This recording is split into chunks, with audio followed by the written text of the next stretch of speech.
Bonjour à... Pardon, excusez-moi, je vais parler beaucoup plus doucement et on ne me tend pas le micro trop près de moi. Bonjour à tous, bienvenue sur cette masterclass dans le cadre de We French Touch avec la BPI. On va aborder une question fondamentale, mais vous allez voir de manière extrêmement sympathique et légère, mais en profondeur, grâce à nos invités. Le vintage est-il l'avenir de la décoration ? La question se pose. Économie circulaire, valorisation du patrimoine, réduction de l'empreinte carbone, pouvoir d'achat. À l'heure où tous s'interrogent sur notre rapport à la consommation et à la surconsommation, certaines maisons dans l'univers du design font œuvre de précurseurs, proposant maintenant des collections de pièces anciennes restaurées, ce qui est, il faut le dire, un changement de modèle. C'est ainsi que mobilier et objets décoratifs d'hier trouvent leur place dans la vie d'aujourd'hui et surtout de demain en étant valorisés.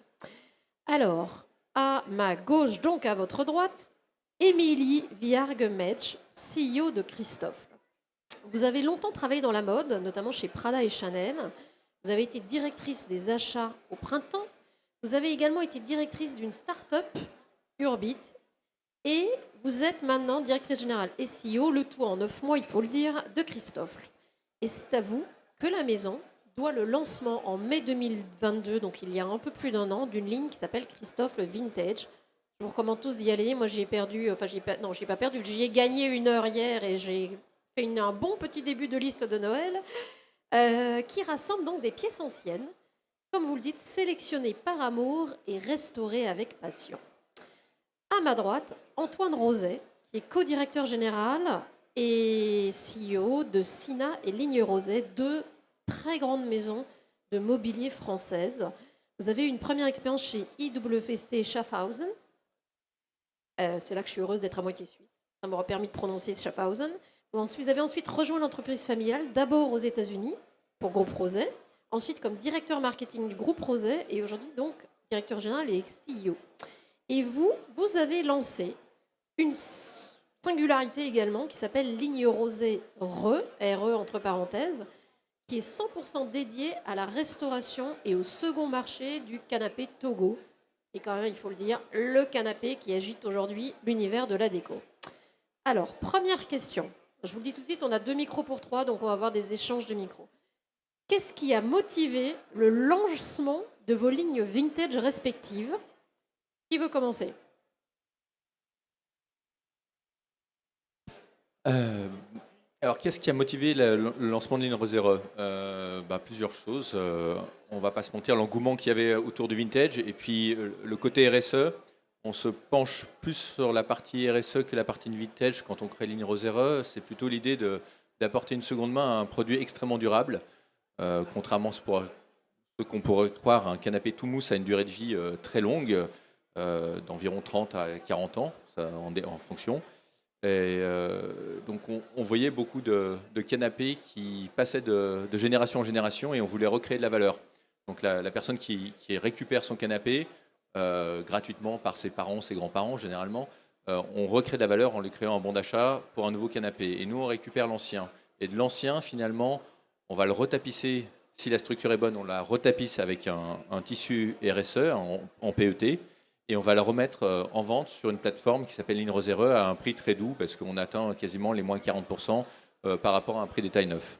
Donc il y avait cette idée en fait de recréation de la valeur par rapport au Togo sur des produits qui sont extrêmement durables plutôt qu'ils finissent soit la plupart du temps dans un placard ou la déchetterie ou dans une mauvaise vente. Voilà.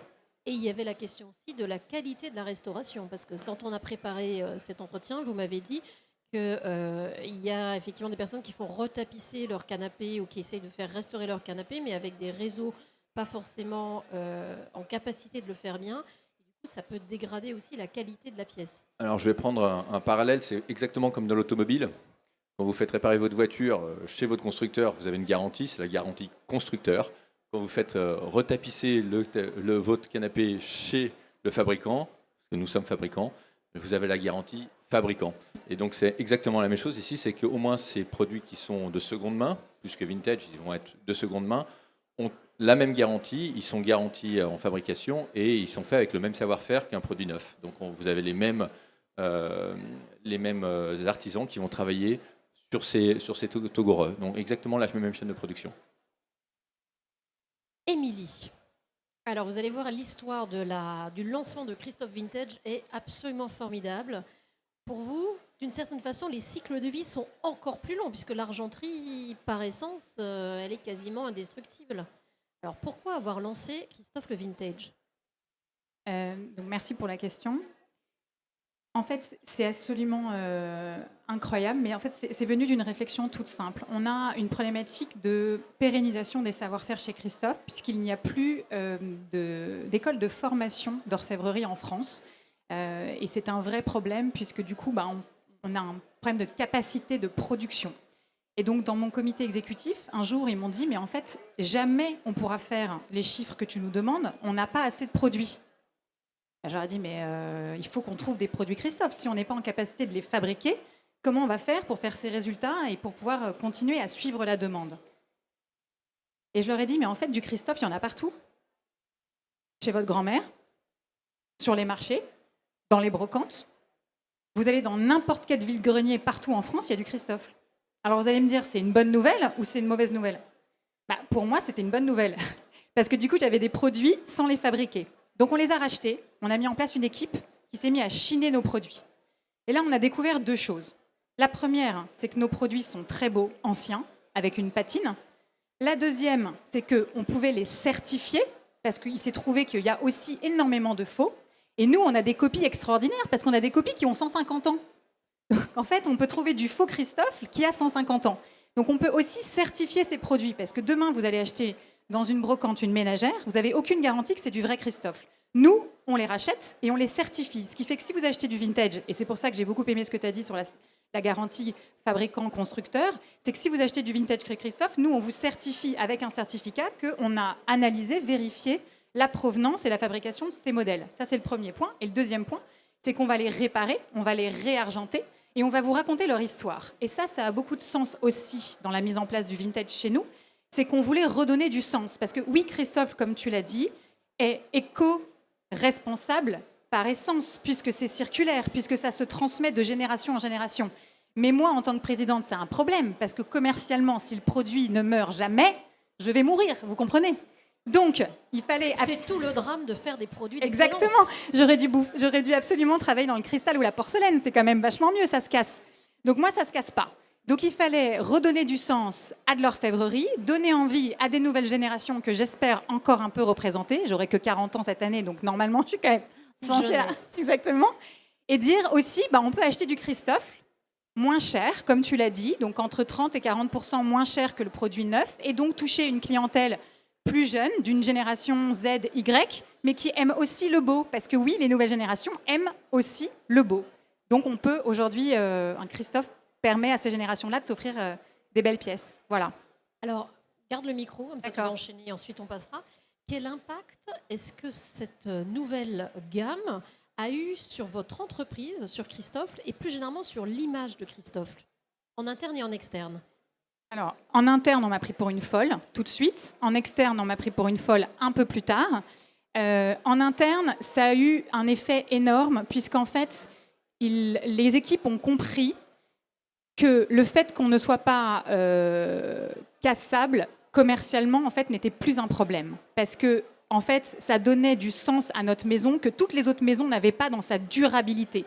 Et quand on parle de RSE, on doit parler du S pour le social, évidemment, mais quand on parle du responsable, on doit parler du jetable. Donc, j'ai passé 20 ans dans la mode, et c'est une des raisons pour lesquelles je l'ai quitté. J'ai énormément de mal avec la fast fashion. Donc, du coup, je me disais qu'à minima, dans cette activité-là, ce qui avait du sens, c'est de faire perdurer le produit, de limiter la consommation, sans pour autant ne pas se faire plaisir. Parce qu'en fait, c'est ça aussi le sujet, c'est que dans le fast fashion, on se fait plaisir, on répond à un coup de cœur, à un instinct, etc. Donc, ça a tout changé en interne, parce que d'un seul coup, on avait du sens, quoi. Et je pense qu'on a besoin de donner du sens économiquement, socialement aujourd'hui. C'est ça la clé. Donc, en interne, ça a donné un engouement assez extraordinaire, parce qu'en marque et en fierté d'appartenance en interne, les gens étaient fiers de bosser pour nous. Il y a ma responsable presse qui est juste là, qui est en train de nous filmer. Elle avait bossé 20 ans dans la mode et elle n'aurait jamais pensé, elle me l'a dit d'ailleurs quand je l'ai chassée, Elle m'a dit non mais attendez, vous êtes gentil, mais moi l'argenterie, merci, mais bon ça fait 20 ans que je bosse dans la mode, jamais en fait. Bah, demandez-lui aujourd'hui, elle est super fière parce qu'en fait aujourd'hui c'est hyper tendance. Donc en interne ça a tout changé parce qu'en fait des équipes qui nous croyaient obsolètes, voire ringards, nous ont trouvés en fait super désirables et hyper modernes. Et donc ça a tout changé en interne. Et la fierté d'appartenance en interne, évidemment, transpire en externe très rapidement, parce qu'à partir du moment où vous avez des gens qui y croient, c'est toujours pareil, je redis ça souvent, mais c'est l'humain qui drive l'envie. C'est pas le produit. Il ne faut pas se tromper, c'est pas le storytelling. Le storytelling, il sert à rien si c'est pas vrai derrière. Ça dure pas. Le vrai storytelling qui fonctionne, c'est l'authenticité. Donc c'est clé, et ça les équipes le savent, et si l'humain drive l'envie, alors c'est game changer. Antoine, qu'est-ce que ça a changé en interne et en externe? Alors, je ne sais pas si on m'a pris pour un fou quand on a mis en place Ligne Rosera, mais clairement, c'était nouveau. Et un peu comme vous, chez Christophe, Émilie, nous, on avait le même problème. On produit. Finalement, on répond à une demande, c'est un produit neuf, on fabrique. Il y a 500 artisans dans l'Ain qui produisent du canapé et des meubles. Donc, faire du nouveau avec de l'ancien, c'était un petit peu nouveau. On a vite vu en fait finalement qu'il y avait un engouement par rapport au côté durable et puis au côté attachement au produit. Et puis on va dire on l'avait fait il y a 10 ans, ça n'aurait certainement pas marché. Je le dis très franchement, alors je vais prendre peut-être le modèle de la fashion ce coup-ci, mais peut-être pas la fast, mais la fashion, parce qu'on s'est inspiré de Weston. Weston avait mis en place ce système-là, qui est toujours possible. Hein. Vous reportez vos mocassins, ils les réparent et puis ils les revendent. Et puis vous avez un bon d'achat, je pense, ou quelque chose comme ça dans le magasin. Donc on s'est inspiré de ce modèle-là. Alors nous, dans l'ameublement, c'est toujours plus compliqué parce que c'est très volumineux. Donc il a fallu trouver un process pour le faire. Trouver un process aussi intelligent pour pas faire que ça fasse trop de kilomètres aussi pour les structures à revenir en usine. Donc pour l'instant, on s'est limité à la France. Et l'idée, c'est de dire qu'un produit peut avoir une deuxième vie, certainement, et peut raconter une deuxième histoire. Il n'y a pas de... Je pense que après, ça a été assez vite accepté dans les magasins. Nos distributeurs n'ont pas vu une concurrence énorme parce que c'est une vente qui se fait que sur Internet et de façon très spontanée finalement, parce qu'on a du stock qui rentre. Si on n'a plus de structure, on ne va plus tapisser. Donc vous pouvez y aller aujourd'hui, il y en aura. Demain, il n'y en aura pas. Il n'y a que 2 coloris. C'est vraiment, il y a quelques articles. On va dire, on vend peut-être une centaine d'articles par an. Donc c'est pas énorme, mais parce que il y a tout un process, il y a toute une chaîne qui est derrière et qui vient retraiter des produits qui finalement peuvent soit arriver en fin de vie et qui seront retraités correctement, soit qui peuvent repartir dans un cycle de vie. Voilà. Lorsqu'on a préparé cette masterclass, vous m'avez dit qu'en France, une loi, alors je dois avouer que j'étais passée un peu à côté, la loi AGEC, donc anti-gaspillage pour une économie circulaire, qui a été promulguée en février 2020 puis complétée en août 2021, elle a pour ambition de transformer nos modes de vie vers une société plus durable. C'est vaste, c'est ambitieux. Est-ce que cette loi a contribué au lancement de vos initiatives et est-ce que vous diriez, Antoine, je poserai la question aussi, que la France est plutôt en avance sur ce domaine ou pas? Alors ça serait mentir que de dire que AGEC n'a pas contribué, parce que la loi AGEC, c'est une loi puissante qu'on a en France, et on a la chance de l'avoir, qui contraint, certainement pour partie, mais dans le bon sens, les entreprises à améliorer leur RSE, finalement, aller plus vite. Donc, à donner des idées, parce qu'il y a plein d'idées qu'on ne peut pas avoir tout le temps. Et puis, ça nous contraint. Donc là où un codir va dire, ouais, attendez, changez ça, on a d'autres choses à faire. Là, on est obligé de s'y atteler parce que finalement, il y a une date. Et si on ne prend pas la date, on devient illégal. Donc, la loi GEC, elle a du bon. Maintenant, c'est vrai que c'est très contraignant, donc tant mieux pour nous. Mais nous, oui, clairement, ça a été un petit peu un déclencheur. On a commencé vraiment à regarder beaucoup plus près ce qu'on pouvait faire pour améliorer la partie RSE de notre société. Et le RE est arrivé un peu comme ça. Voilà. Est-ce que vous diriez que la France est plutôt en avance dans cet univers ou pas? Pardon. La deuxième partie de la question. Alors, pour voyager un petit peu et être assez bien connecté à ce niveau-là, je pense que la France a un coup d'avance. Alors, la loi AGEC en fait partie, l'Europe nous entraîne aussi, donc la loi AGEC va être couplée à la loi européenne et vice-versa. Maintenant, malheureusement, on va dire, on est très en avance même, ou parfois trop en avance, donc il ne faudrait pas que ça devienne un désavantage, un inconvénient économique, parce que parfois, souvent même le coût du RE où le coût de la seconde main est important et ça fait que nos produits, malheureusement, ont une petite tendance à augmenter peut-être plus rapidement que certaines autres industries. Voilà. Moi, je dirais qu'on est, on est globalement en avance en France sur 2 trucs. On a beau dire qu'il y a plein de choses qui ne vont pas, etc. Moi, je suis une éternelle optimiste, donc je ne sais pas si je suis la bonne personne à qui il faut poser la question. Moi, je suis absolument convaincue qu'on est dans un pays extraordinaire. Extraordinaire sur 2 choses. La qualité de notre industrie. Donc ça, clairement, je pense qu'il faut voyager dans le monde pour voir la qualité de l'industrie française. Donc évidemment, il y a plein de choses à régler, mais globalement, on est quand même, voilà, on est quand même très bon. Et on est très en avance aussi, même s'il y a encore beaucoup de choses à faire, sur les équilibres, on va dire les équilibres de justice. Donc je vais appeler ça comme ça. Donc la justice par rapport à un équilibre économique sur ce qui doit être renouvelable ou pas, un équilibre homme-femme, parce que oui, il y a encore beaucoup de choses à faire, mais nous sommes très en avance par rapport à beaucoup de pays d'Europe. Donc je dirais que globalement, oui, je pense que c'est très positif, et oui, je pense que la France est en avance. Mais être en avance, ça ne veut pas dire qu'il faut s'arrêter, parce qu'en fait, cette avance, elle peut se perdre très vite. Donc c'est un combat de tous les jours, autant sur le S pour l'équilibre homme-femme, parce que je ne pouvais pas ne pas en parler, je décevrais certains. Et de l'autre côté, il faut continuer à se battre pour que nos industries soient toujours aussi qualitatives. Et là, on a un vrai enjeu. Et c'est pour ça que le vintage, je pense, dans des maisons comme les nôtres, qui sont reconnues mondialement, est essentiel. Parce que si on est capable de faire durer nos produits, d'allonger la durée de vie du produit et de restaurer nos produits, alors c'est que nos produits, à l'origine, par essence, sont les meilleurs. Je rappelle une phrase que je dis souvent. Jean-Louis Dumas de Hermès a dit « Un vrai produit de luxe est un produit qui se répare ».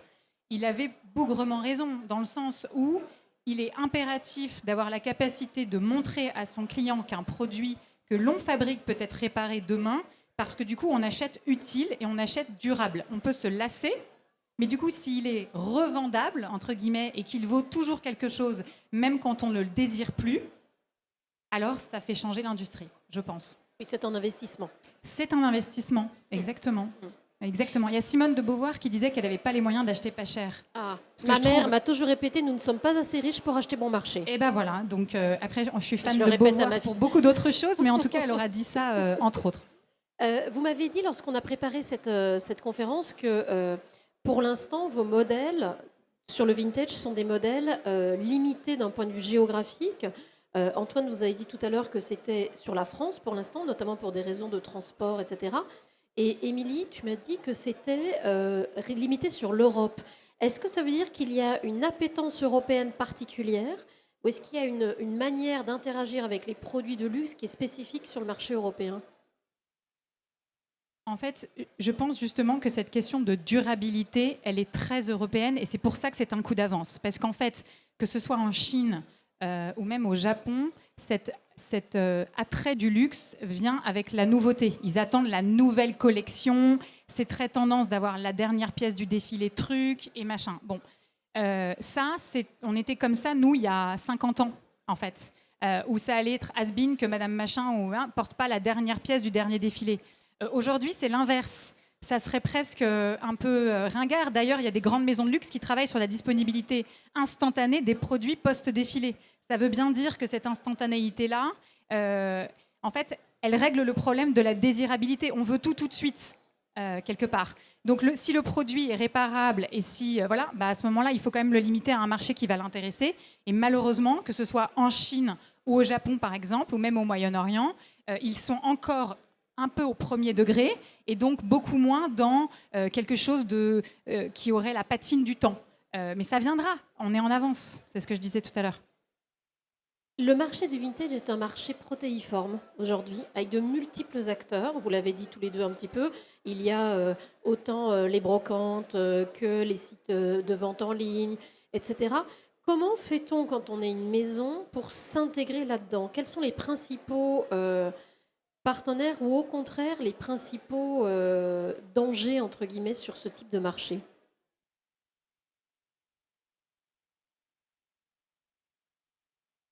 Comment on fait pour s'intégrer dans le milieu du vintage ? Bonne question.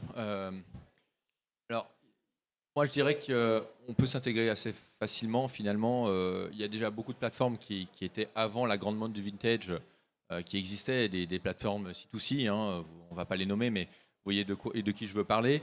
Et ces plateformes-là fonctionnaient très bien. Finalement, il y a des gens qui aiment bien acheter et vendre sur ce genre de plateforme.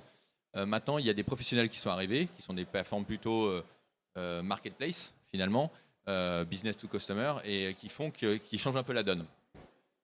Moi, je dirais qu'il y a un grand danger dans tout ça, c'est le vrai du faux vintage. Finalement, cette définition du vintage qui est un peu comme le mot design. Alors nous, dans notre milieu, on utilise... Ça ne veut plus dire grand-chose. Voilà, aujourd'hui, maintenant, tout est design, tout est vintage. Bon, vintage, c'est quand même des années 30 aux années 70, grosso modo. Le rétro, c'est 30 à 50, si vous cherchez la différence entre les deux. Et donc, vintage, c'est quand même, normalement, c'est d'avoir un produit qui a vécu et qui est dans son état d'origine, d'accord ? Donc, ou du moins avec l'usure. Donc, on se méfie un petit peu. Moi, je suis toujours un peu méfiant de tout ce qui a été modifié. Alors, dans notre métier, modifié, retapissé, reconditionné, enfin, vous pouvez utiliser tous les termes que vous voulez, et qui sont vendus comme vintage. Je pense qu'il y a un petit problème de vocabulaire. On appelle ça de la seconde main, à la limite. Ça a été retapissé, c'est une seconde main. On réutilise une partie du produit qu'on retapisse et on en fait quelque chose de nouveau. Très bien. Mais le vintage, c'est vraiment l'antiquaire ou la plateforme qui est dédiée pour ça, où le produit n'a pas été altéré et qui a reçu l'usure du temps, finalement, et qui va continuer à recevoir l'usure du temps. Voilà. Donc moi, je me méfierais un tout petit peu dans le marché de l'ameublement des gens qui fabriquent, qui retapissent. Alors nous, on en voit beaucoup chez Roset, plus que chez Sina même, mais chez Ligne Roset avec notre Togo. Et on voit, on disait souvent, on en a parlé ensemble, hein, quand c'est retapissé en dehors de France, on n'a pas d'usine en dehors de France. Donc voilà, on peut se poser les questions. Et vous, côté Christophe, comment fait-on ? Je te rejoins complètement sur ce que tu viens de dire. Je pense qu'il faut faire très attention à la dénomination des produits. Après, c'est très subjectif parce que l'art de quelqu'un ne sera pas l'art de quelqu'un d'autre. Heureusement, c'est l'histoire du beau et de la couleur. Je veux dire, chacun a son interprétation et personne n'est là pour juger et chacun doit rester à sa place. En revanche, il faut différencier le produit d'origine réparé, je pense, du produit modifié. Voilà. Et ça, c'est très important parce que si on modifie le produit, ça devient une réinterprétation et donc c'est plus du vintage. Voilà. J'ai la chance d'avoir une amie extraordinaire qui s'appelle Amandine D'Souza qui a pris la présidence récemment du Bon Coin. Grosse discussion avec elle. Typiquement sur le Bon Coin, les gens qui sont donc en B2C vont donc définir leurs produits eux-mêmes. Et c'est terrible parce qu'en fait, est-ce qu'ils ont vraiment ou pas la capacité de donner le détail de les compétences ou la connaissance, parce que voilà, pour définir leurs produits. Et en même temps, c'est tellement charmant de voir quelqu'un qui va définir son produit comme un produit extraordinaire que ça donne le charme aussi à la plateforme. Donc tout ça pour dire que je pense qu'il faut laisser un peu de liberté aussi, je pense que c'est important. Mais il ne faut pas oublier qu'après, il y a quand même des règles, d'où l'importance, je pense, de la certification d'un produit par un expert. Je veux dire, des salles de vente, depuis des années, le font. Si ce sont des maisons qui expertisent leurs produits, ça a du sens. Si ce ne sont pas les maisons, il faut vraiment que ce soit des plateformes reconnues ou avec des experts derrière qui sont là pour professionnaliser tout ça. Parce que sinon, c'est sûr qu'il peut y avoir un biais qui peut être dangereux, tant pour le consommateur final que pour la marque. Voilà, donc ça, c'est un point de vigilance sur lequel je te rejoins. Mais je voudrais dire un truc par rapport au Bon Coin et au vintage et à la seconde main. Ça choque personne d'acheter une voiture d'occasion qui a été utilisée par d'autres et qui a peut-être été réparée 3 fois. Mais c'est encore à passer dans les mœurs que d'acheter un produit vintage sur d'autres choses. Je vous laisse méditer là-dessus, mais en fait, c'est juste que utiliser un produit de quelqu'un d'autre quand il est très cher en seconde main, c'est normal. Et quand c'est un produit un peu moins cher, ça ne l'est pas. Voilà, question mark. Et un produit potentiellement dangereux dans le cas de la voiture. Voilà, je rebondis sur le point d'Émilie de la voiture, parce que j'aime beaucoup la voiture. C'est en fait, ils sont vraiment en avance sur tous ces problématiques. Quand vous achetez une seconde main, qu'est-ce que vous allez regarder d'abord? C'est est-ce qu'elle est d'origine? Est-ce qu'elle a été certifiée? Quel cursus elle a suivi finalement votre voiture? Parce que vous ne voulez pas avoir une voiture que vous achetez et puis 2 mois plus tard, il n'y a plus de frein, il n'y a plus de pneus, il n'y a plus de... Donc... Et en même temps, le mec qui vend une Renault, il ne va pas te dire que c'est une Peugeot. Donc moi, j'aimerais que les gens qui vendent du Christophe ne puissent pas dire que c'est Alors ça. Moi, je prends un biais qui est plutôt dire, quand vous achetez une Peugeot, si on prend la Peugeot, et qu'elle est passée chez un garagiste, même très compétent, mais qu'il n'est pas affilié à Peugeot, il a mis plein de pièces dans votre moteur qui ne sont pas certifiées par Peugeot. Et donc ces pièces-là, finalement, elles ont que la garantie du type qui vous l'a réparé. Et donc là, vous, en fait, il y a comme un flou pour vous. Il y a un risque, c'est de dire, bon, bah, il était très bon mécanicien, mais s'il a acheté des pièces pas chères qui viennent d'un pays exotique qui fait des pièces de mauvaise qualité, basta. Là, vous avez été piégé. Bah, c'est la même chose un petit peu, je pense, pour Christophe et pour Roset à ce moment-là. C'est-à-dire que quand on refait une housse chez nous qui n'est pas faite chez nous, il faut, et là c'est vous que vous allez piéger, c'est le consommateur qui se piège tout seul, parce que c'est l'appétence du prix, on va faire un deal et ainsi de suite. Ok, très bien, certes, mais soyez conscient que quand c'est pas fait chez le fabricant, il y a un biais, il n'y a plus le respect de l'origine et donc de la qualité de la fabrication. Il y a quand même en France plein de normes à respecter, en Europe plein de normes à respecter. Il y a plein de points de qualité dans des marques comme les nôtres qui font le prix de nos produits. Et c'est quand on retrouve un produit qui a été modifié, certainement tous ces biais apparaissent et tous ces points ne sont pas suivis. Qu'est-ce que représentent aujourd'hui en chiffre d'affaires pour vos entreprises ces nouveaux créneaux? Et de quelle manière est-ce que vous projetez dans les années qui viennent le développement ou peut-être non vraiment développement de ces filières? Et pardon, dans le cas de Ligne Roset, est-ce que ça donne l'idée de développer ce système sur d'autres pièces? Alors aujourd'hui pour nous ça représente rien. Non, on va pas se mentir par rapport au chiffre d'affaires. Ouais, moins que la ligne de crayon. Donc on est encore sur vraiment un démarrage très doux. Et aussi parce que le système fait qu'on doit les récolter. C'est encore un peu complexe d'aller rechercher des pièces chez les gens, les retapisser, donc c'est un peu long. Je pense que ça va faire qu'augmenter dans le futur. Et puis on a mis en place, alors là j'en profite, pour un système de seconde main, un vrai système de seconde main pour le particulier, mais certifié par la marque. Parce qu'on va pouvoir dire à la personne qui vend, ok, je reconnais que ton produit est un produit Roset, Ligne Roset ou un produit Sina. On a plein de points d'authentification qu'on va reconnaître. Cette plateforme s'appelle EasyDoor, donc c'est des spécialistes du C2C ou du B2C dans l'ameublement. Elle va vous offrir plein de services derrière, de livraison, de SAV, s'il se passe quoi que ce soit. Et nous, la plateforme, elle travaille aussi avec les marques. Donc vous pouvez vous mettre tout seul vos produits, ou nous, la marque, on peut intervenir comme on l'a fait sur EasyDoor. Donc on va prendre un abonnement avec EasyDoor pour les aider à certifier nos produits. Et donc il y a un magasin qui se crée dans la marque. Finalement, le vendeur s'y retrouve parce que généralement, il peut vendre un peu plus vite et mieux son produit. Et l'acheteur a une garantie qu'il a bien acheté un produit d'origine qui n'a pas été modifié. Donc voilà un petit peu pour la seconde main pour nous. Alors, nous, ça a représenté très rapidement quasiment 1% du chiffre d'affaires. Je pense qu'on sera aux alentours de entre 4 et 5% du chiffre d'affaires fin d'année prochaine. L'ambition, c'est plutôt de représenter, j'espère, jusqu'à 10% du chiffre d'affaires dans 5 ans. Et la raison pour laquelle ça a explosé, c'est parce qu'on a mis en place il y a quelques mois le buyback. Donc en fait, maintenant, à la différence d'un canapé, j'ai un avantage, c'est que c'est quelque chose qui peut être envoyé par la poste. Donc en fait, vous pouvez maintenant directement sur le site e-commerce de christophe.com envoyer des photos à nos experts de la ménagère de votre grand-mère que vous voulez revendre. 2 options, soit on vous la rachète, soit on vous fait un bon d'achat chez nous pour racheter autre chose si cette ménagère ne vous plaît pas.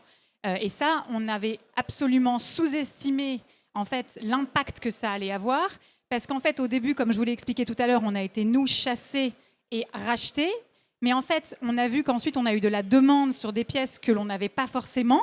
Donc, il s'est passé 2 choses. On a, du coup, reproduit des pièces qu'on ne faisait plus, parce qu'en fait, on a suivi la demande. Et ça, c'était génial, parce que ça nous a permis de retravailler des pièces art déco, art nouveau. Et ça permet de suivre les tendances. Et ça permet de suivre les tendances. C'est un truc de dingue, parce que ça nous a vraiment fait un CRM inclusif. Donc ça, c'était vraiment assez extraordinaire.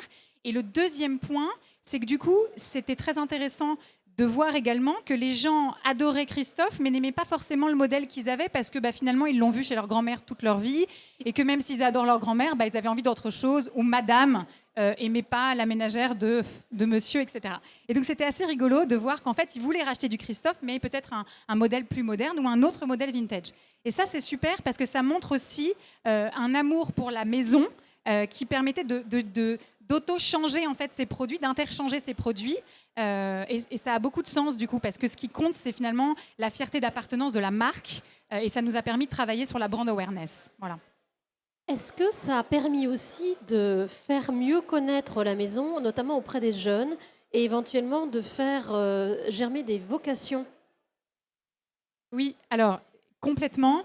Donc, je suis arrivée chez Christophe il y a 3 ans et le premier recrutement que j'ai fait, c'est Caroline Radenac qui est responsable de l'héritage chez Christophe. Donc, elle, son travail, ça a été de travailler sur toute l'histoire de la marque parce que Christophe existe depuis 1830.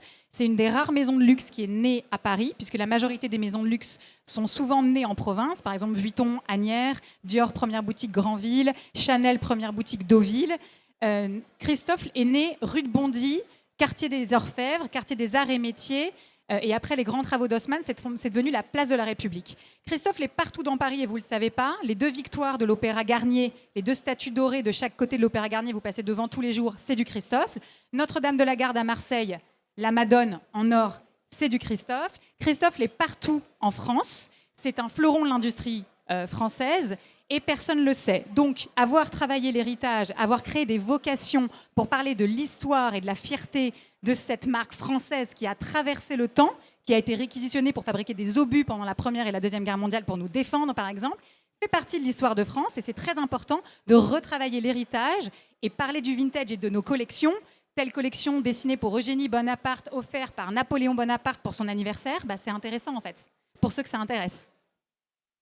Est-ce que vous pensez que ce mouvement que vous avez sans doute contribué à initier dans les maisons de luxe va être quelque chose qui va se développer, contraint et forcé, ou peut-être parce que ça va rencontrer l'envie de l'époque, peut-être que ça va rencontrer l'envie et les nécessités de l'époque, ou est-ce que vous pensez que ça va toujours rester de l'ordre de la niche?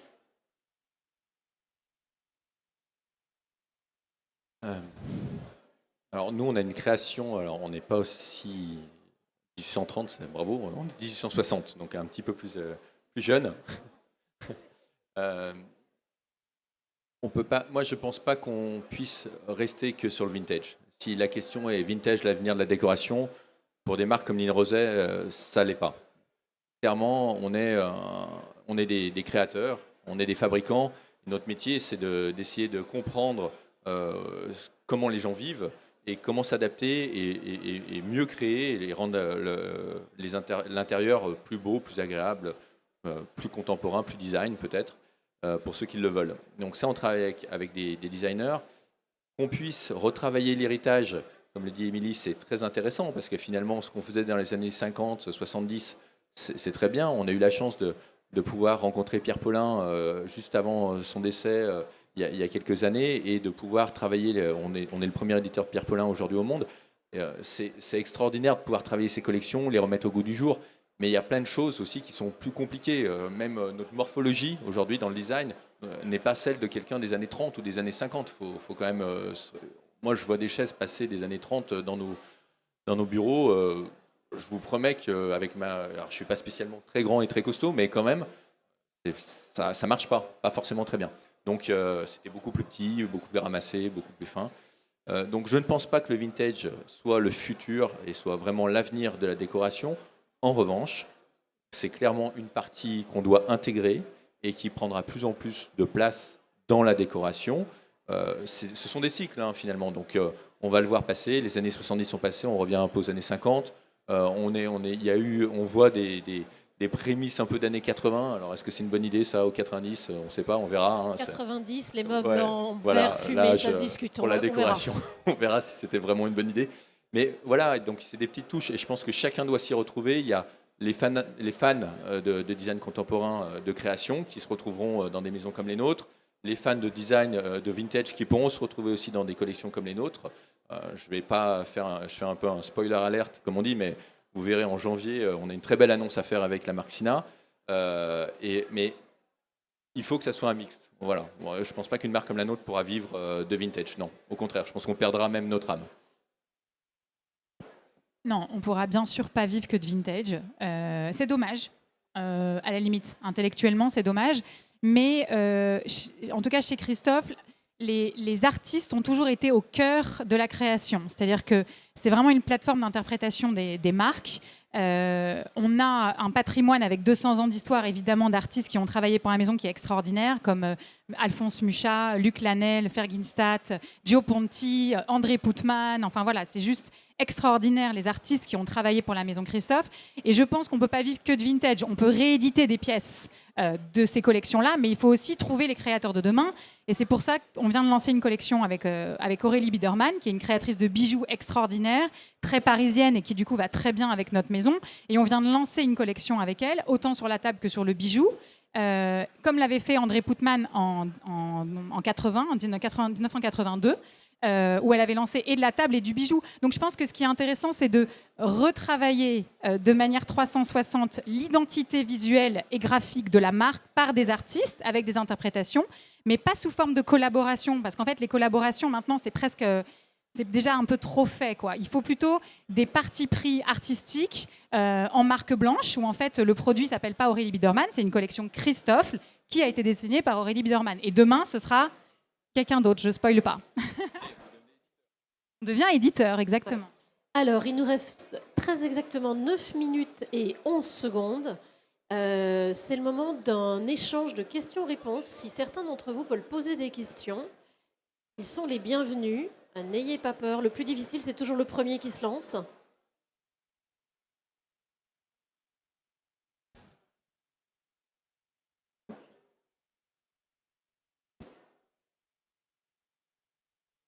Sur l'image de marque, en fait, l'image de marque du produit français, on associe neuf à des matériaux neufs, à un produit neuf.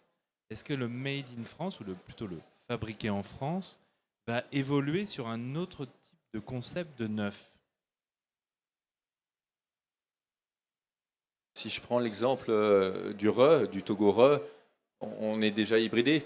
Vous avez une structure qui n'est pas neuve, une structure qui a 10, 20, 30 ans en dessous, mais qui peut encore faire 10, 20 ans peut-être, et avec une tapisserie neuve. Donc vous voyez, on est déjà dans l'hybridation du neuf. Vous avez un canapé qui arrive chez vous, comme ça, il fait complètement neuf, il va jouer son rôle comme s'il était neuf. En revanche, en dessous, vous avez déjà une seconde main. Donc la seconde main, retapissée dans l'ameublement, par exemple, la retapisserie, c'est une hybridation et ça correspond à du neuf, mais pas vintage vraiment, mais voilà, de la retapisserie. Enfin, on est oui, bah c'est la suite, quoi. Finalement, c'est la seconde vie du produit. La première vie, c'est d'être neuf avec son acteur principal, et puis il s'en lasse, il le vend, et ça passe à quelqu'un d'autre. Donc le neuf n'est pas obligé d'être neuf à 100%. Je peux donner des exemples d'autres maisons, hein, mais les rééditions des Mal Vuitton. Moi, j'aime bien parler des autres marques parce que finalement, il y en a plein qui sont des jolis modèles. Mais quand on voit la Mal Vuitton qui est rééditée, alors que c'est un produit qui y a plus de 150 ans, qu'est-ce qui est neuf de ce qui ne l'est pas? Le design ne l'est pas, la fabrication l'est. Pour un couvert Christophe le vintage, l'argenture, si on réargente le produit, est neuve. Donc en fait, la structure en dessous que vous ne verrez jamais, à part peut-être dans 150 ans d'utilisation, est bien neuf. Donc je pense que ce qui est intrinsèquement essentiel, en revanche, c'est le maintien de l'industrie en France. Mais pas parce qu'on est chauvin gratuitement, mais juste parce qu'on a une industrie extraordinaire et qu'il faut la maintenir. Mais ça, c'est des raisons économiques ou politiques. Mais en tout cas, maintenir le Made in France, c'est pas ça la substance. La substance intrinsèque, c'est de maintenir nos savoir-faire en France, continuer à former en France pour pouvoir être suffisamment compétitif demain sur des marchés émergents. C'est tout. C'est ça qui compte, mais pour la sauvegarde de notre pays. On partage tous absolument ce point de vue.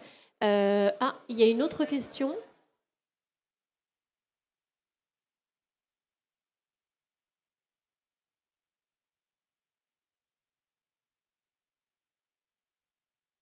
Bonjour, j'avais une question plus sur comment vous menez la réflexion en termes de pricing sur cette seconde main, justement.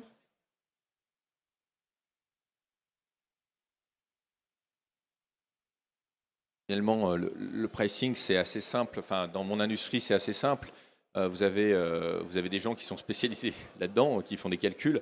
Donc, on va reprendre, nous, quand on part du Togo Re, la valeur de la structure, elle est nulle. Finalement, on va pas vous la faire. Elle a déjà été produite une fois, donc celle-là, on va pas la faire retapisser, on va pas la faire repayer.